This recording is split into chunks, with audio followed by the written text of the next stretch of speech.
So the 15th Doctor started from the bi-generation where the 14th Doctor, David Tennant, splitted with the 15th Doctor, Ncuti Gatwa. I have bi-generated. There's no such thing.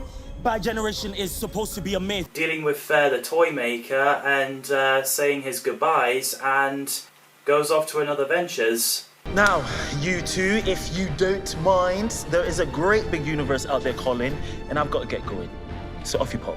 The 15th Doctor is so fashionable, very similar to John Pertwee, where he wears like different costumes. Like a sound you hear that lingers in your ear, but you can't forget. The most iconic one was the long leather coat. Despite the brown checkered jacket and trousers and orange shirt, was the first costume that we saw. He certainly does have a bigger wardrobe. Give me the loving! He has a very deep desire to resolve any issues, as well as helping others. Like you will die! Out there! And I can save your lives! He's very energetic. I landed in the sky, and you thought, yeah, I'll give that a go, babe. They've got the baby! He's very playful, flirty. Someone has been working out. I try.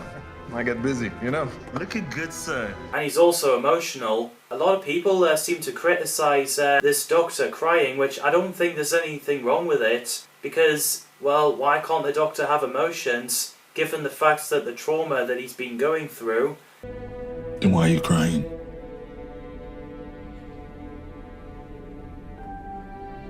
I don't know. And this version of the Doctor really loves going for many adventures.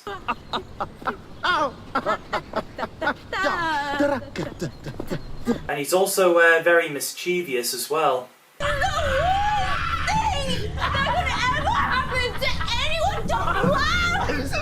Oh, is it the universe, man? Ruby Sunday was a young woman who lives with foster mum, Carla Sunday, who's been looking after many lost kids. And Carla has a mum called Sherry Sunday, always desiring for a cup of tea. I am not going anywhere. Shackle me to this bed. And where is my cup of tea? I love the Doctor's meeting with Cherry Sunday, describing her entire name as a very tasty dessert. Cherry Sunday. Like a tasty treat. I think after a while, Sherry jumps into the conclusion where the Doctor could be trouble.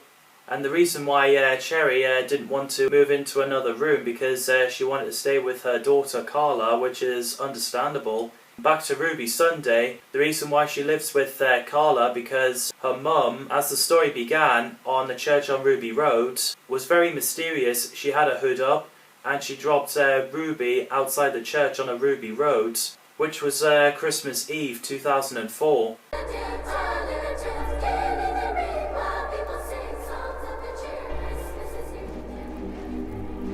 Yeah, the fact that the companion was born 2004 and the Doctor time travelled there, seeing baby Ruby, God, that makes me feel old. And bizarre thing is, it's the year before the Doctor Who came back introducing Rose Tyler. Throughout the adventures with Ruby, we had no idea who Ruby's mum is. She was just a mysterious woman in the hood. She could be an alien or she could be one of those pantheons. Look, here she comes. Please, Morris! Morris, what is happening? Power makes fucking like crazy! But it turns out she's just a regular woman, Louise Miller, and Ruby was only dropped off there just to be safe from her dangerous stepfather. It was absolutely emotional when Ruby finally reunited with her mum.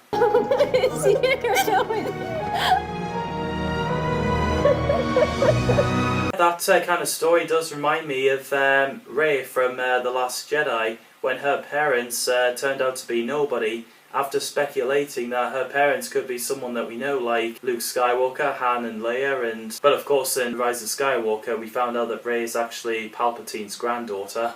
Ruby's first episode had the whole thing with a lot of coincidences happening, also the bad luck because of the goblins.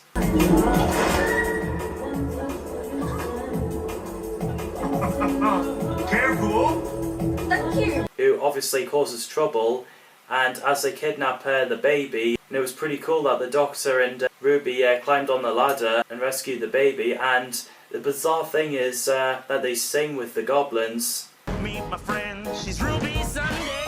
It's good to meet you, good to greet you. It was a bizarre thing when there was an alternate timeline where Ruby didn't exist, so the Doctor had to go to 2004 to save Ruby and defeat the goblins, which eventually, when Ruby is back into the existence, she ended up wanting to travel with the Doctor. Who are you? I'm the Doctor. And there's definitely a great chemistry between Ncuti Gatwa and Millie Gibson. I think they're absolutely brilliant together, and I buy that they are besties. 150 million years in the past. No. Really? No, you are kidding. Don't be so ridiculous. So in 73 yards, where the Doctor and Ruby arrived in Welsh coast, the Doctor stood on the fairy circle. No. What is this?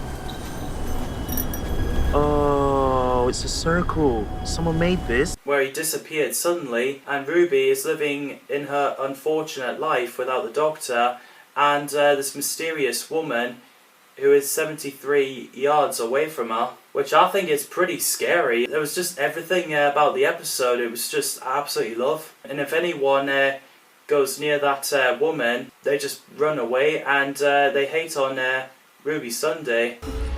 No, Mum! Mum, don't listen to her! Please don't do this to me, Mum! Mum, don't do this to me, Mum! And they don't want to have anything to do with Ruby anymore, which did remind me of the Curse of Clyde Langer in the Sarah Jane Adventures. Disengage. And then eventually, when she was old, sleeping in the hospital, that mysterious woman comes. I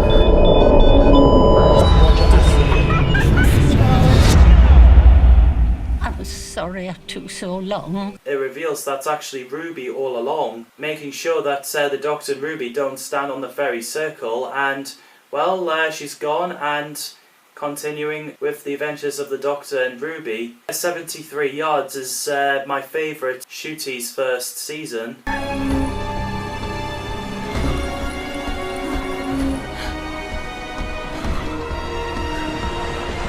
It feels like something of a horror movie where Ruby stays in the pub and those people like talking about the whole story of Mad Jack. And if that woman outside is his herald, that means Mad Jack is unbound.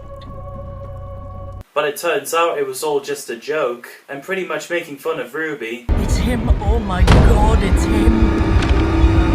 Hurry up, I've got my hands full. And this episode features Roger Ap William, who apparently is the evil politician, and pretty much looking forward to using missiles. At least Ruby found a way to scare him off. 72 Final warning! Stay 73 yards.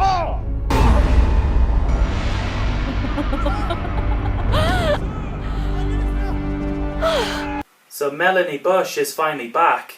What Russell T Davies did, similar to his first run as well as the second run, was adding the Christmas specials, developing the companions and the family, and also have one classic era companion being recurring, first with it being Sarah Jane Smith, and now Melanie, who is the companion of the 6th and 7th Doctor, played by Colin Baker and Sylvester McCoy. Of every TARDIS that ever was, held together by hopes and wishes and luck.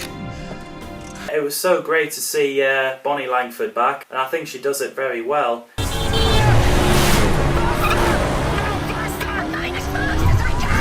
Her character in the new season was developed more, she doesn't do the screaming anymore, and the fact that Mel was supposed to be a computer programmer, she finally used a computer in the later episodes, and also working in UNIT, led by Kate Stewart. And I do like that UNIT is becoming a recurring thing, a similar thing to John Pertwee. And also, what's so different about that unit is it just looks a lot like Avengers Tower. This is Kate. We love Kate. I knew Kate's dad. He was the best of men. There was just a lot of inspiration from the MCU into Ncuti's run. because the fact that the franchise was so popular.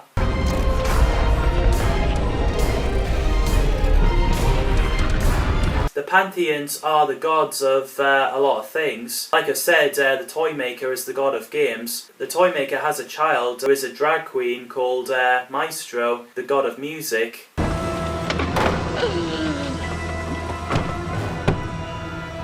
You called.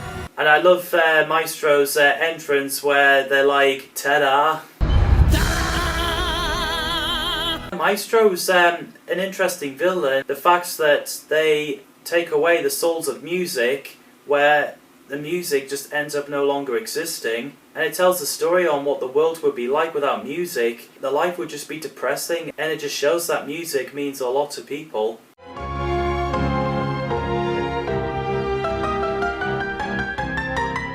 And I think Jinx Monsoon played the villain very well, and especially the laugh. I am music.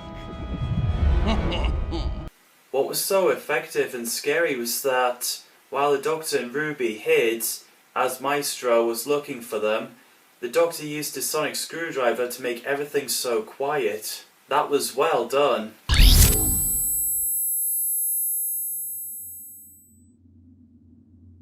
And there's an entertaining music battle scene between the Doctor and Maestro, whereas the Doctor and Ruby uses the piano and Maestro just uses a violin.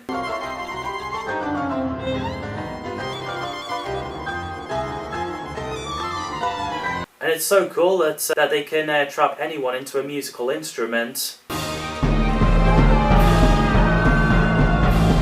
The mad thing is, the Doctor Who suddenly became musical in the 15th Doctor era. Baby, we can feast. We can die in 3 days at least. Baby blood and baby bones. Starting from the Goblins. Baby, we need. Baby, we feed. And then it led to the episode with the Beatles, where everyone was singing "There's Always a Twist at the End."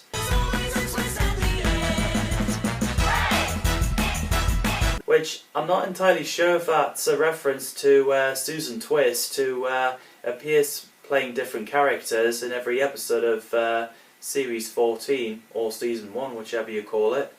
I haven't met you before, have I? Well, I don't think so. Have you? But I can tell everyone's having a blast dancing and singing that song.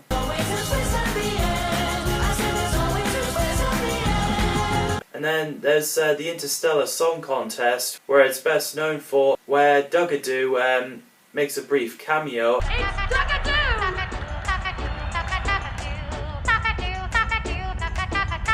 Which, of course, the music video of his song was released. I love you, but my heart says no. The kid who's Hellion, who hijacks the system and throws a lot of audience and contestants in space, which includes Rylan Clark as well.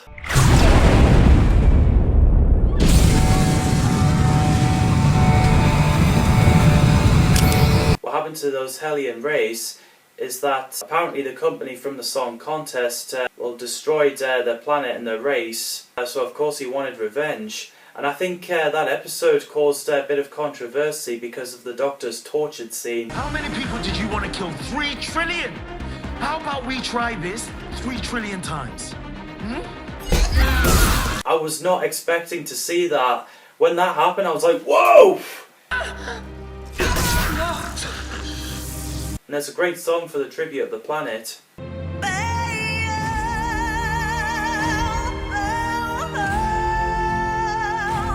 Sutekh first appeared in Tom Baker's serial Pyramids of Mars, and then eventually returned with Gabriel Wolfe reprising the role.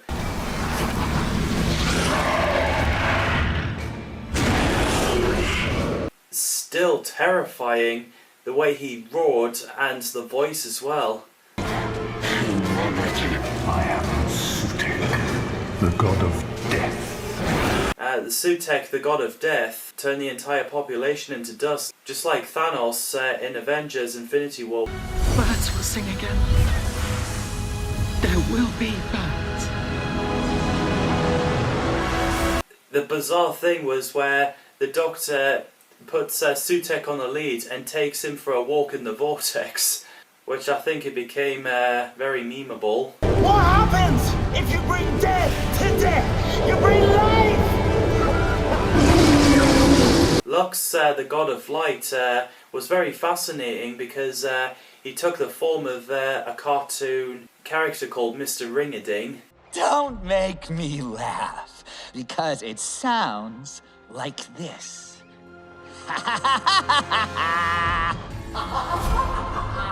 And having him talking to the audience, which makes it so scary. Get ready, because here I come!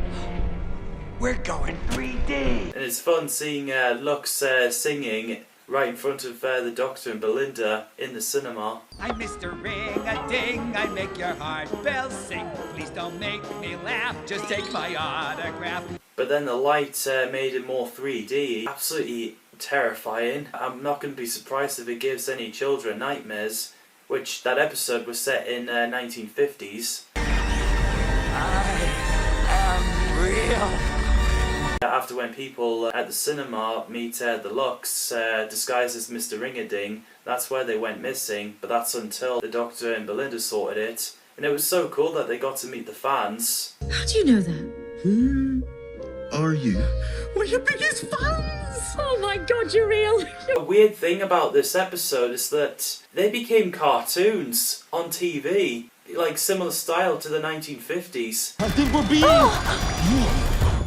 animated. Gosh, I'm all flat, and this waistline is impossible. And pulling down the screens, they eventually met the fans of the show and picking Blink as their favourite episode. But as they became live action... What happens in Blink? It's the story where you're not allowed to blink. Well, that sounds like an absolute epic. When Stephen Moffat writes Ncuti Gatwa's run, that's where villain guards became more of a thing. Combat detected. Combat detected. Combat detected. Combat detected. It was first mentioned in The Doctor Dances, and then you briefly see it in Twice Upon a Time, Christopher Eccleston and Peter Capaldi's episodes, and then they're becoming a bit of a recurring thing in Ncuti Gatwa. Firstly, an awesome episode, Boom, where the Doctor was standing on the landmine.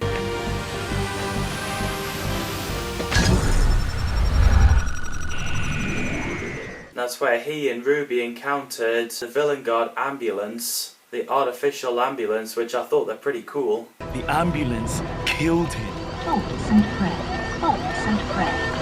Bolts and bread. And then the next time Villain Guard showed up was the Starseed when it was intentionally to make a star, which led to Joy Alamando becoming, well, a star. Around at the Time Hotel. Saving something beautiful. The flesh will rise, and the star will shine. Anita works in an ordinary hotel, which I think she would make a fantastic companion. She spends the entire year with the Doctor, doing day-to-day life. I'm telling you. That makes no sense. I'm not kidding. Can't move if you're looking at them. But that's rubbish. Until he eventually reaches Joy in the right moment of time. 7214. 7214. Who are you? Me. Oh, okay, good. Oh. And then eventually Anita works in the Time Hotel, where she can open the door through any different times and worlds. Welcome to the Time Hotel. If you'd like to come with me, sir. Dot and Bubble is another of pretty much a Doctor Light episode, as Ncuti was busy working on a Netflix show, with Callie Cook playing a main character known as Lindy Pepperbean, who lives in a fine-looking planet called Fine Time, where her head is inside a bubble of moving screens of people with their names showing. And kindness all day long. Good morning to you. Another day? Don't lie in bed, Lindsay Gale. Pop, pop, pop. Today is toasty. And the arrows telling which way Lindy should go, doing her day-to-day life as she's not used to her surroundings without the social media, while people in the Fine Time City are getting attacked by man-traps.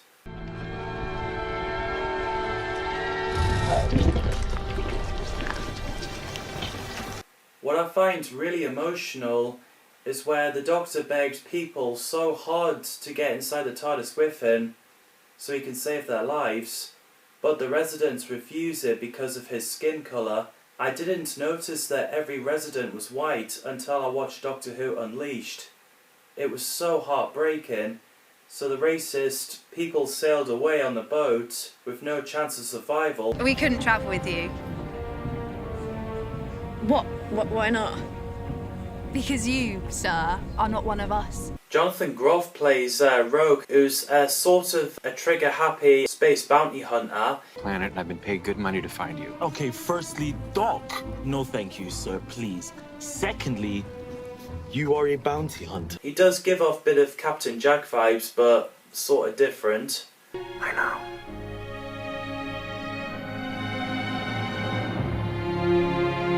At first he was after the Doctor because he thought he was one of the monsters, but then eventually realised he's not. And it was pretty amusing when the Doctor was winding Rogue up by playing Kylie Minogue's Can't Get You Out of My Head song. Give me that device.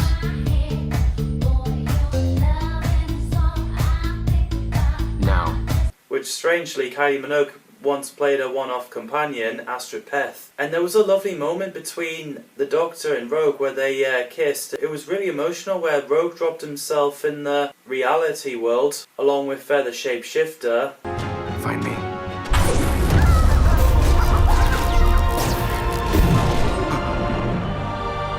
But then he later appeared on the TV warning that the Doctor about the table. Tables don't do that. I think Rogue is a pretty cool character, and I wonder what would happen if him and Captain Jack meet. That would be interesting. Yes, the things that you don't recognize are called surfaces. Oh man, you make me sound so boring. The space babies were the babies from the future set in the space station, and the bizarre thing is that they talk. I keep getting these temperature fluctuations. I've opened up safety bulbs 10 to 16. Try cost matching the CO2 exchange. So they've been hiding away from the bogeyman, a monster that's literally made of bogies. That's a pretty interesting and gross concept. Just creatures you haven't met yet. Hi there.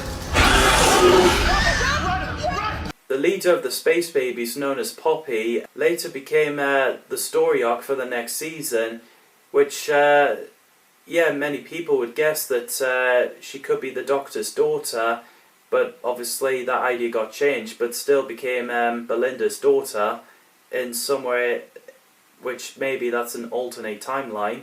You are what you are, and that is magnificent. But Mummy and Daddy left us. That's okay.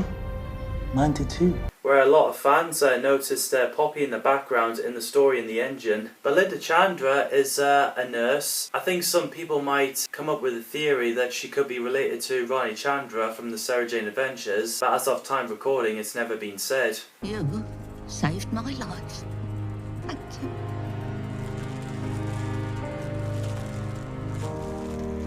She has some crazy life story. Like, for example, after Belinda and her boyfriend break up, she eventually gets kidnapped by those robots. Transmat initiated. The robots on the planet were named after her, and when she says, get Al, they literally did, which is pretty amusing. And the robots in the Robot Revolution really do have cool voices. The great AI generator, behold! Attention, citizens. And it was actually pretty amusing that at first we thought it says AI generator, but it actually says Al generator. Are you married? Belinda, beloved, behold! And Murray Gold's music, and that was it was a bit of a Star Warsy, which I like.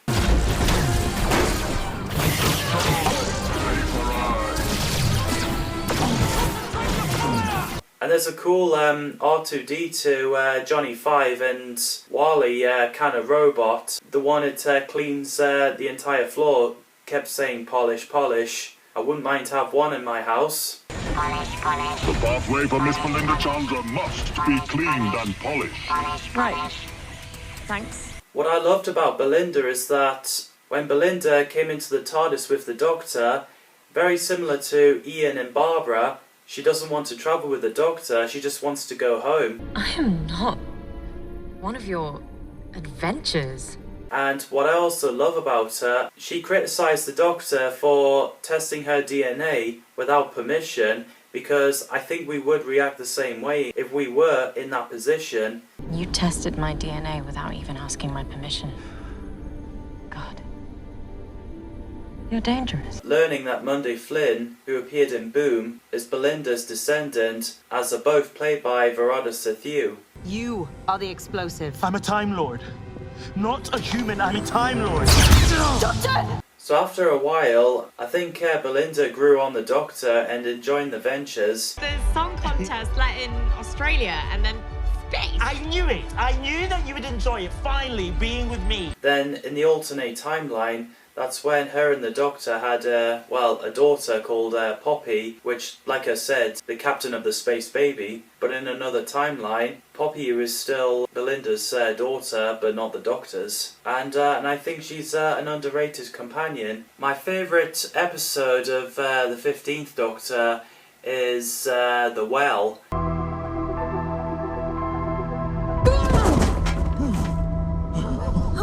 It's where the Doctor and Belinda in the spacesuit join the expedition to jump on the planet 6767 to rescue people, and then we find Alice Fenley, played by a talented actress, Rose Ayling-Ellis, who is obviously deaf, the only survivor, and every time when anyone goes behind her they die.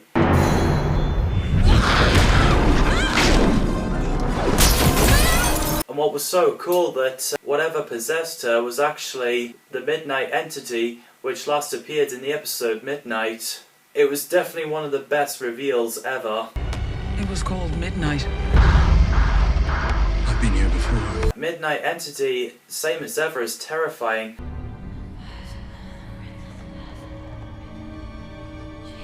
What was that? Did I say something? And I do love the colouring, and the look of this planet is fantastic. And I think Rose Ayling-Ellis did a splendid job. Yep, absolutely love her. And the thing about Midnight is that it makes people aggressive and fighting with each other. It's crazy, that. You're sure that this Doctor will come? Yes. He always comes when needed. So when the Doctor went to the hairdresser to reunite with Ormar, who met the Doctor when he was a kid, apparently putting out the fire, there was a cool return cameo with Joe Martin as the Doctor. The reason why the Doctor couldn't save this poor woman's life, because the Doctor was a fugitive back then. I was a fugitive back then. And it's an interesting concept where it sets in the barbers on a spider where the customers are telling the story.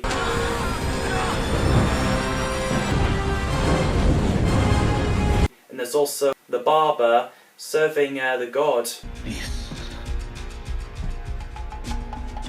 It's my domain. This barbershop. Throughout the 15th Doctor's era, the granddaughter Susan has been mentioned, like starting from 1963, when he mentions the junkyard where he used to live. In the past, right now, I live in a place called Totter's Lane.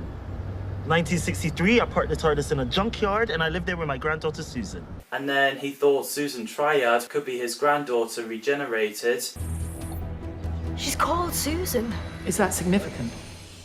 Susan is the name of my granddaughter. What was so cool is the fact that when the Doctor was floating in space, Carol Ann Ford makes an appearance as Susan in the flashback. Go back, grandfather. Go back. I really am hoping that she'd showed up and reunite with the Doctor, because I think that would have been awesome, and it would be a nice catch-up. Putting that there? Well, what makes you think it was me? Because you've never liked me.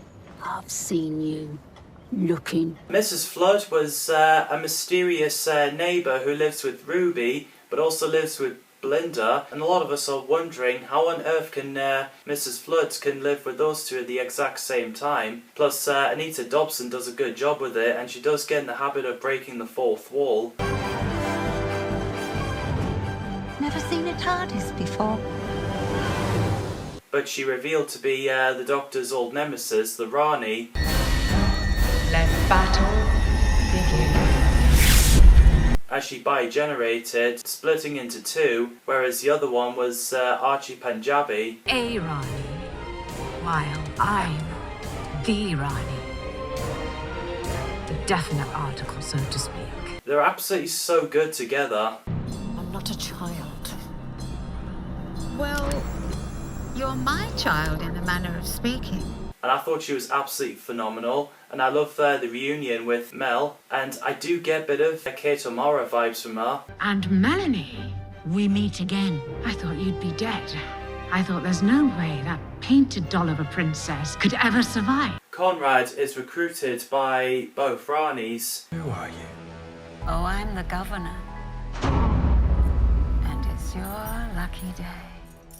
Where he tells a story about the Doctor on TV changing the world as he was creating alternative realities. Doctor Who had lots and lots of human friends. They loved him and travelled with him. But sometimes they'd leave him. It all started from meeting the Doctor when he was a kid. Then when he grew up, he does a podcast with Ruby and goes out with her. But actually, he was using her to help making units look like frauds. Nailed it. Conrad, what's he talking about? And what Rani does was, well, both Ranis, they decide to rescue Omega, who was trapped inside a seal.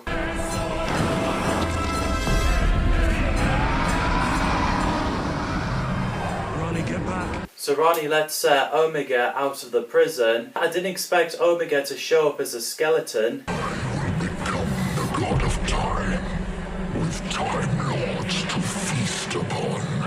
It was a crazy reveal, and you can actually hear Stephen Thorne's voice before this happened.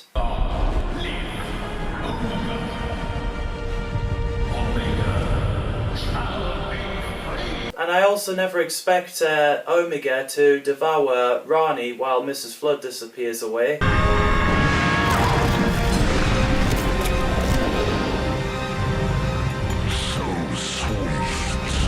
And I thought it was so cool that the Doctor uses a Vindicator to send Omega back.